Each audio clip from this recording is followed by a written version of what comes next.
Tous les jours dès 16h, historiquement, Maud vous raconte l'histoire sans se la raconter elle. Elle nous raconte des histoires qui n'ont pas toujours bonne presse. C'est Clémentine Portier-Kaldenbach. Oui, aujourd'hui Clémentine, puisqu'on parle des fans de Rimbaud, vous nous parlez de celle qui ne semblait pas du tout fascinée par lui, c'est sa mère, Vitaly Cuif. Oui, c'est sa mère, mais c'est surtout son père. Est-ce que vous avez la moindre idée de qui était le père de Rimbaud, Frédéric Rimbaud? Que faisait-il dans la vie? Il n'était pas poète en tout cas. Il était marchand, il était négociant. C'était pourtant un homme plein de surprises. Il était militaire de carrière. Ah voilà. Oui. Ancien de la conquête d'Algérie, de la guerre de Crimée, de la campagne d'Italie.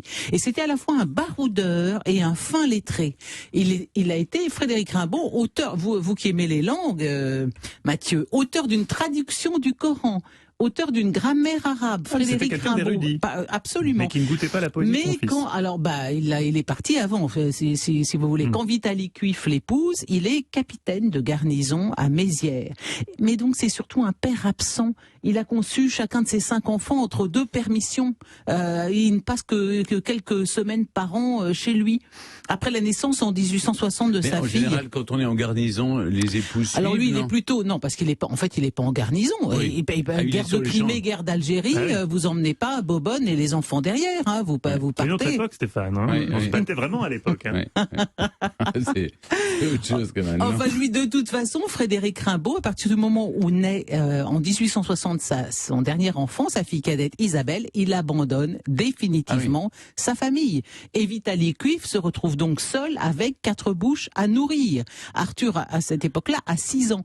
Donc, évidemment, comme on peut s'y attendre, dans son œuvre à venir, son père sera complètement absent. Et c'est seul Vitaly qui occupe la place, peut-être même trop de place, si l'on en juge par les biographies qui ont été consacrées à Vitaly. L'enfant chéri de sa maman, pour l'amour d'un fils, tout sauf ma mère. Vous voyez, c'est un des bouquins sur Vitaly Cuif. Donc, qui est cette Vitaly? Elle est née en 1825, morte en 1907. Elle a été, dès son plus jeune âge, marquée par le malheur. Elle était la fille d'un laboureur prospère du village de Roche, dans les Ardennes. Elle perd sa mère très jeune, elle perd son père trop tôt, et surtout, comme son mari la quitte, elle se trouve condamnée à l'impécuniosité, à la marginalité, parce qu'elle n'a plus de statut. Elle n'est pas veuve, son mari est en vie. Elle n'est pas divorcée. Elle n'a plus aucun statut. Elle reste mariée. Donc, elle est une sorte elle est une paumée avec un peu comme une fille mère avec 4 enfants. Mais elle vit de quoi alors? Alors, elle vit de quoi? Elle a quand même une toute petite rente qui lui vient de son père. Elle touchera un peu plus tard un peu d'argent qui sera débloqué après de sombres affaires familiales, et sa situation financière s'améliorera. Mais au début, c'est très difficile pour elle. Alors oui, elle n'est pas souriante, elle n'est pas causante, elle n'est pas avenante. C'est un genre Elle est aimante pour ses enfants? Plus ou moins, si vous voulez. On ne sait pas manifester l'amour dans ce genre de famille. C'est une mère courage isolée du monde par toutes les charges liées à ses enfants. Alors elle tente de garder la tête haute, de dissimuler sa pauvreté. Elle élève ses enfants à la dure, mais elle se saigne aux 4 veines pour qu'ils mangent à leur faim, pour qu'ils soient présentables. Il faut qu'ils soient exemplaires s'ils veulent avoir une chance de s'en sortir. Il faut qu'ils lisent la Bible, que cela leur plaise ou non. Donc elle surveille de près leur lecture. Vous savez, il y a une anecdote célèbre. Elle écrit au professeur de Rimbaud, d'Arthur, en lui disant que c'est honteux de lui faire lire Les Misérables, que c'est une lecture qui n'est pas du tout adaptée. Pour ses enfants, il faut qu'elle reste forte, qu'elle serre les dents, rester digne, rester droite. Et Rimbaud la décrit en disant: elle se tenait trop debout dans la prairie. Oui, elle est droite tout le temps, elle a une certaine rigidité. Aucun relâchement possible. C'est la phrase que je vous citais tout à l'heure. Elle est aussi inflexible que 75 administrations à casquette de plomb. La phrase est de Rimbaud.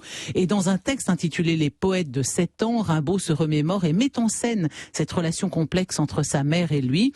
La première strophe plante le décor, et la mère, fermant le livre du devoir, probablement la Bible, s'en allait satisfaite et très fière, sans voir dans les yeux bleus et sous le front plein d'éminence l'âme de son enfant livrée aux répugnances. Elle fonde tous ses espoirs sur Arthur. Vous voyez, à la fois, elle est tout à fait consciente du fait qu'il a une très vive intelligence hors du commun.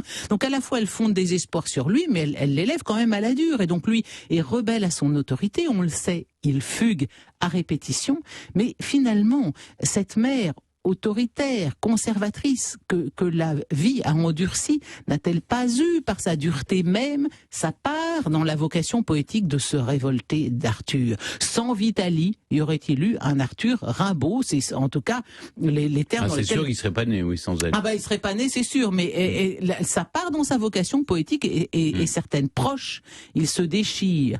Éloigné, il se manque. Mais l'amour ne se dit pas dans cette famille où l'on parle peu. Et Arthur finit toujours par lui revenir. Ça, cette phrase-là est d'Arthur aussi.